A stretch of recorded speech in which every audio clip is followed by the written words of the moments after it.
Welcome back to Nick Lenz's Comic Corner, classic / non-classic. This is episode number 523 and Doubleshot number 431. Two Spider-Man trades. First, and it's both dealing with the Clone Saga. First up, it's the finale of the second one, Spider-Man, the Complete Clone Saga Epic Book 6, which collects Amazing Spider-Man 417 to 418. Sensational Spider-Man number 11, Spectacular Spider-Man 240-241, Spider-Man 273-275, Spider-Man Team Up number 5, Spider-Man Limited 14, Spider-Man Revelations, Spider-Man The Osborn Journal, Spider-Man 101 Ways in the Clone Saga, and Spider-Man Dead Man's Hand. Written by Tom DeFalco, Todd DeZigo, Jan DeMatteis, Howard Mankey, Derek Robinson, Steve Gerber, Glenn Harding, Glenn Greenberg, two guys with Glenn, it's weird. Mark Bernardo, Joe Inking, and the awesome Roger Stern. Artwork by Ron Gurney, Steve Sarek, Mike Wergo, Luke Ross, Jeremy Jr., Derek Robinson, James Fry, Joe Bennett, Kyle Holtz, Ben Herta, and Dan Lawless. Yeah, this pretty much is the end of the second Clone Saga. Yep. Yeah. So first starts off with a two-parter, which wraps up the storyline that I've been building in the pages of Spider-Man, with the whole gangster stuff and Jimmy 6. Oh, and also in this particular two-parter, we have appearances by Hammerhead, Tombstone, and Silvermane, along with the Rose. Yep, in this awesome splash page done by Jeremy Jr. Despite the fact for a lot of people Jeremy Jr. is not the favorite artist, this actually is a really good splash page. Despite the fact, yeah, it's very dark, a bit of line to his faces, yes. If you ever see Jeremy Jr.'s artwork for, let's say, Kick-Ass or any of his work, he has this fetish. I'm not really sure why. Either it's him or the colorist, where they put unexpected lines on people's faces. Oh yeah, there's also this guy called the Slug. Yeah, this guy is, believe it or not, the drug kingpin of Miami. No joke. That's basically what this guy is, and he's also overweight. Yeah, he's bigger. He's bigger than the Kingpin. While the Kingpin is basically 2% fat and all muscle, Slug is all fat. Yeah, and he's more lazy than all the rest of the gangsters. Yep. We also see Jimmy 6. He's staying at Ben Reilly's apartment. Yeah. This little two-parter just wraps up anything to do with the gangster stuff. That's really the whole point of this two-parter. There's at some points the artwork is not too bad, but the thing with Jeremy Jr. is that when it comes to gangster stories, I gotta say, artwork-wise, it's actually really good. I kind of wish if, let's say, if you got a chance to do the artwork for the Kingpin ongoing series, he would have been perfect because even he knows how to draw the Kingpin look really well. But it has shocking cliffhanger, where it turns out that his father made an alliance with Hydra. No joke, it's frickin' Hydra. Now, this is a different look for Hydra than their classic green jumpsuits with a giant H on the front. Yeah, this was a look in the 90s with their traditional symbol of Hydra, with the skull and the octopus thing. In part 2, Ben and Jimmy 6 team up with Daredevil, back in his red costume, to pretty much deal with this whole gang war stuff. Yeah, but I gotta say, this two-parter was really good. And it did wrap up pretty much everything related to Jimmy 6 for a while. Yeah, he does come back a little bit later. Next up is Amazing Spider-Man 417, which is just a standalone issue dealing with Traveler and Scar. Yeah. The whole point of this issue, just to wrap up loose end with these guys. Yeah. And it turns out Scar is a guy wearing a mask. Yeah, that's actually revealed. It's really weird. And the whole thing with Scar and this Scar and Traveler, yeah, they disappear and they hardly ever show up again. Next up is Spider-Man Limited 14, which is the last issue that ties in with the Clone Saga stuff. Oh, and just by sheer coincidence, 8 issues later, the series ends. No joke. This Spider-Man Limited lasted for 2 more years before the series ended. After 22 issues. Yeah, where it's just a standalone issue called Game's End, which features a bunch of guest star appearances by several characters, some who I haven't seen for a while. It first is a guy called Postar. Yeah, only time he appears in this issue. And this is probably meant to kill off characters, but only like one character dies in the story. And I'll reveal that in a minute. Next up, we have Nightwatch, a guy who a lot of people think is a Spawn ripoff. Design-wise, yeah, he does kind of look like frickin' Spawn. Oh yeah, and spoiler, I know this is like 20 years old.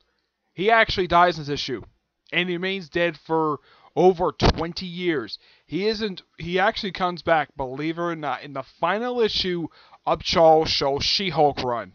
Yeah, we reveal he actually was alive and well the whole time. As for how he survived, no idea. But those two off the island pop up in here. We also have Kardak. Yep, Kardak. Yeah, this 90s villain who actually popped up recently as of Superior Spider-Man. Yep. We also have first person to join Thunderbolts after the first form, the return of Joystick for the first time since their debut appearance. Yeah, it had been a little while. But yeah, at this point, it probably been like barely a year since she last showed up. But, yep, and now we have the Prowler, which, gotta love his costume. Prowler and the Rocket Racer. Love these two characters. Too bad to get enough spotlight. Yeah. Excuse me. In the 90s TV show Rocket Racer, he only appeared for one episode, along with Big Wheel. He had roller skates. In the comics, he rode on a skateboard. Oh, and also, this guy has never had an ongoing series, and his last known appearance was in the Avengers Academy series. Prowler had a brief ongoing series recently. Got canceled after only 6 issues, though most of the series had a clone, being the start of the book. Yeah, then you have also El Toro. Yeah, he pops up. Yeah, we also have the character Chance. Yeah, this guy. He's a character who made his debut at the very dead end of the 80s in the pages of Web of Spider-Man. He's actually one of 2 known villains who popped up in that book. Yeah, that's the weird thing about Web of Spider-Man. It's like, it's a good title, but only like 2 noteworthy villains showed up in it, which is weird. Yeah, and that's one really odd issue. Interesting enough, but it's odd that they killed him off. In Spider-Man Team number 5, it's Ben teams up with Gambit and, believe it or not, Howard the Duck. Yeah, it's actually a split story, believe it or not. With the first story, it's a split book. Yeah, the first one's done by Derek Robinson, where it's just, Ben just hang out with Gambit for like no reason. Though he never meets up with him again after this story. Though Tombstone pops up in here as well. First time that Tombstone has ever even met Gambit. Those of you wondering, like, when did Gambit first meet Sabretooth? Not Gambit, Sabretooth, Tombstone. You can thank this comic. Yep. This comic had them meet for the first time. Yep. So, the Gambit series, those of you who remember the Gambit ongoing series that was very recently, that got canceled 17 issues. Yeah, that's not the first time that Gambit has run into Tombstone. This is the first time. Yep. The backup story, Sideshow, is actually done by, believe it or not, the creator of Howard the Duck, Steve Gerber. Yep, he done it. And they brought back Bev. Yep, she actually recently popped up in the last Howard the Duck series, where Chris Ardesca gave her a nice little send-off, because she had not been seen in years, so they had her become a vet. Yep, she's currently a veterinarian. Yeah, and who does Spider-Man and who actually finished up in here? None other than classic villains from the 60s who made their first appearance in Incredible Hulk number 6, The Circus of Crime. Yep, The Circus of Crime. Oh, and by the way, the Snake Charmer lady, that's Princess Python, who just by sheer coincidence, married one of the worst Daredevil villains of all time, the Stilt Man, Wilbur Day. Yep. And she's currently married to the Gibbon. Yeah, no joke. This is a fun little story, but it is interesting to see Peter Parker meet up with Howard Luckyan. And then finally, we have, well, pretty much the storyline that pretty much definitely ended the Clone Saga. Revelations. What first started up was Spectacular Spider-Man 240. That's part 1 of the story. Oh yeah, and it's revealed in the story that the person behind everything in the Clone Saga, who actually was probably the financial backer Miles Warren for his gigantic laboratory, and also responsible for interfering in the test results. I will reveal that soon. Yep. But yeah, part 1. Yep, Spectacular Spider-Man 240. Part 2 is in Sensational Spider-Man number 11. Yep. Part 3 is in, if I can find it here. Part 3 is an Amazing Spider-Man number 418, and the finale for this story. And it's even on the very cover who's actually responsible for everything that's been going on in this whole storyline. Well, actually, the end of the issue. It's none other than the original Green Goblin himself, Norman Osborn. Yep. He's the one responsible for everything. And also, Mary Jane Watson has a miscarriage. Yep, she has a miscarriage. Gotta love also this double-page splash of Spider-Man number 75, which, starting with this very issue, it's called Peter Parker Spider-Man. And it's called this from this point forward until the final issue, well, this numbering lasts for, after this, about 23 more issues before it hits the restart button, simply called, Peter Parker Spider-Man Volume 2, which lasted for about 58 issues before ending replaced with Spectacular Spider-Man. Yeah, but this storyline, yep, this wraps up everything related to the Clone Saga. Well, the second one. Oh yeah, and you get to see this for the first time if you've never read this before. You see the scar mark on this chest? Yep, that is actually from when Norman Osborn got hit by his own glider back in Amazing Spider-Man number 122. Yeah, the issue where he died. Yep. And so, they retconned his death. Yep. But hey, at least they kept him dead for 20 years, unlike, let's say, nowadays, whenever they kill off a character, they have like a month or maybe like a year or two for, by magic, they're brought back. Yep. And throughout most of this final issue, it's just, well, Peter versus Norman Osborn. Yep.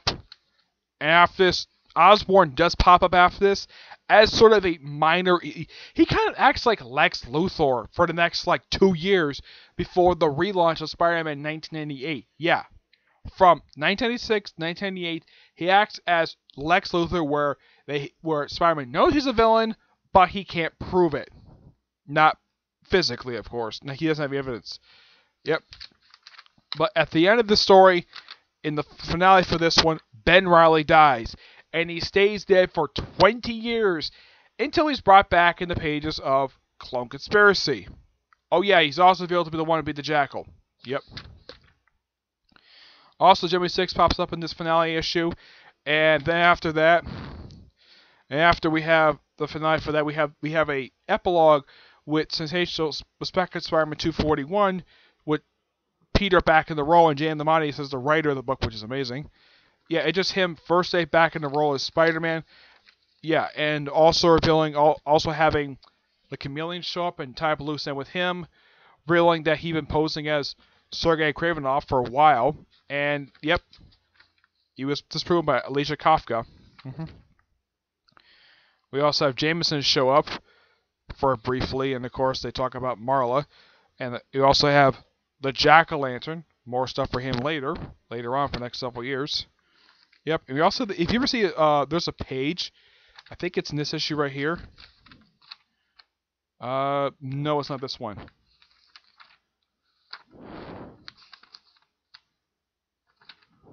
Yeah, it's this one right here, where if anybody see this page, this particular picture of Alicia Kafka on Wikipedia, you could thank this particular issue for that. Yeah, this is an awesome looking design for it.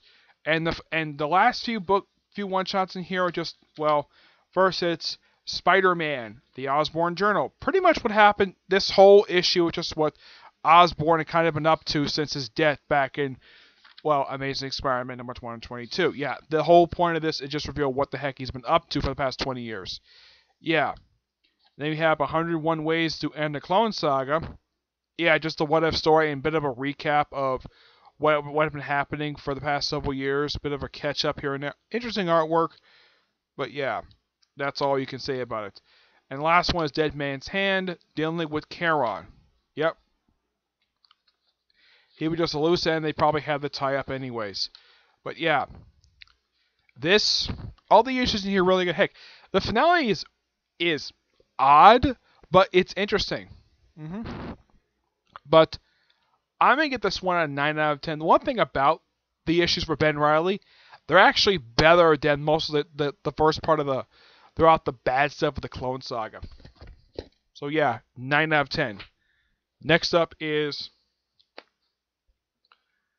Spider-Man, the original Clone Saga, which collects Amazing Spider-Man 139 to 150, Giant-Size Spider-Man number 5, Peter Parker just stuck with Spider-Man 225 to 31, 149, 162, 163, and number 8.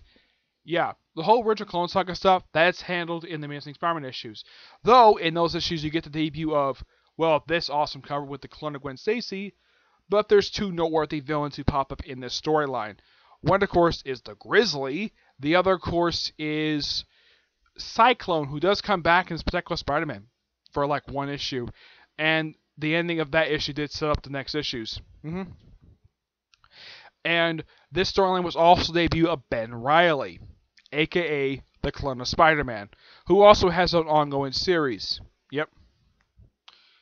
I don't want to feel too much about this story. It's just that almost the entirety of almost all the Amazing Spider-Man issues are done by Jerry Conway, with the exception of the last couple issues. 150 is done by the late Archie Goodwin, and the final one is done by the now late Leen Wein. Yep. Which, yeah, revealed that the Jackal was Miles Warren, and he's also responsible for giving the Grizzly his first suit. If you wonder what the Grizzly looked like, no, those are familiar with the Grizzly thanks to the Nick Spencer's awesome Ant-Man comic book that he did for a good, like, almost 2 years. Yeah. You want the debut of the Grizzly? Here's his debut from Amazing Spider-Man number 139. This is the Grizzly. If I can show him off here. Yep, that is the Grizzly right there. Yeah, this is what he looked like in his debut appearance. He's popped up now and again. Now, some of you are thinking, wait, there's another Grizzly in the X-Men comics. Completely unrelated character. It has nothing to do with Max Modell. Yeah, it has nothing to do with this guy. He pops up for the first couple issues, and then, of course, Spider-Man defeats in the second part. Yep. Then we have the return of Mysterio for the next couple issues. Yep, which also causes the end of the Spider-Mobile. Yep. That's what the next two issues are, just the return of Mysterio. Which, that just plants seeds for the whole thing with revealing who was behind the whole stuff with the Clone Saga. And, of course, we have the two-parter, which has the debut of Cyclone. And he looks like, if I can get a good picture of him, this is Cyclone. Yep. Yeah, he was killed by Scourge of the Underworld in the 80s. Yep. Yeah, like before, a quick little two-parter, which later expanded upon later. The whole thing with Gwen pops up in here. Yep, and after this two-parter, it leads into the whole thing with the whole stuff with the Clone Saga, starting with 145. Yep, with Return of Gwen Stacy. And then we have a standalone issue with the Scorpion. Yep, the Scorpion of all people. Yep.